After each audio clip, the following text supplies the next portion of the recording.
She tells him, ooh, love, no one's ever gonna hurt you, love. I'm gonna give you all of my love.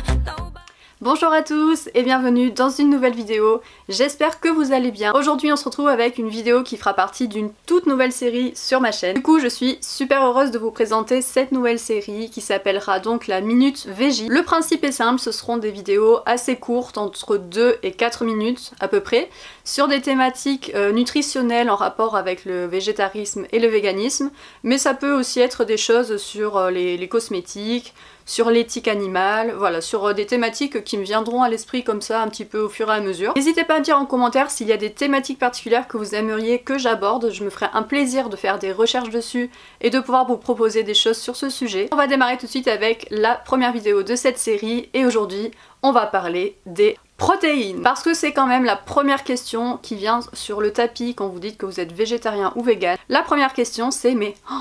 et les protéines. Je ne sais pas pourquoi, mais quand on dit aux gens que l'on est végétarien ou vegan, c'est vraiment le premier truc auquel ils pensent, c'est où est-ce que tu vas trouver des protéines. Évidemment, les protéines sont fondamentales, hein, ça permet un bon développement des muscles, des os. Cela permet également un bon fonctionnement des enzymes, des anticorps et des hormones. Enfin, pour faire court, si vous mangez pas de protéines, c'est compliqué quoi, vous risquez un petit peu de vous effondrer.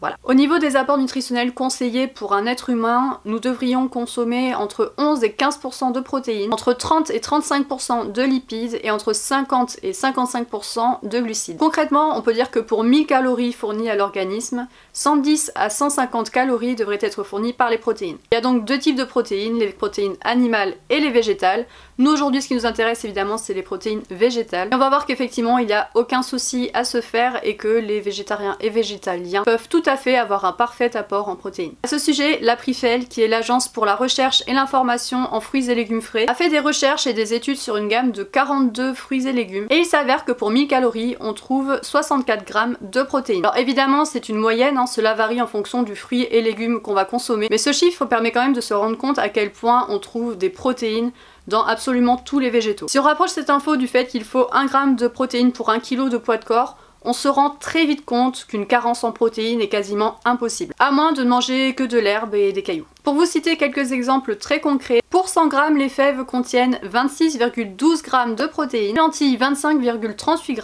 et les pois cassés 24,95 g. Alors la palme d'or revient quand même au soja, qui pour 1000 calories contient 90 g de protéines, ce qui est quand même énorme. Il y a beaucoup de clichés comme quoi les végétariens et les véganes ne mangent que du tofu, mais en même temps il faut avouer que niveau protéines, il n'y a pas mieux. Voilà, j'espère que cette vidéo vous aura été utile. Sachez qu'il s'agit d'un condensé de tout ce que j'ai un petit peu pu trouver sur internet. Je listerai tout de même en barre d'infos l'article qui m'a énormément aidé pour réaliser cette vidéo, ainsi que d'autres petits articles qui pourront peut-être vous intéresser. J'espère vraiment que ce nouveau format de vidéo vous plaira. Comme d'habitude, on n'oublie pas le petit pouce bleu qui fait plaisir et pensez à vous abonner à ma chaîne si ce n'est pas encore fait. Sur ce, je vous fais de très gros bisous et je vous dis à bientôt. Ciao ciao.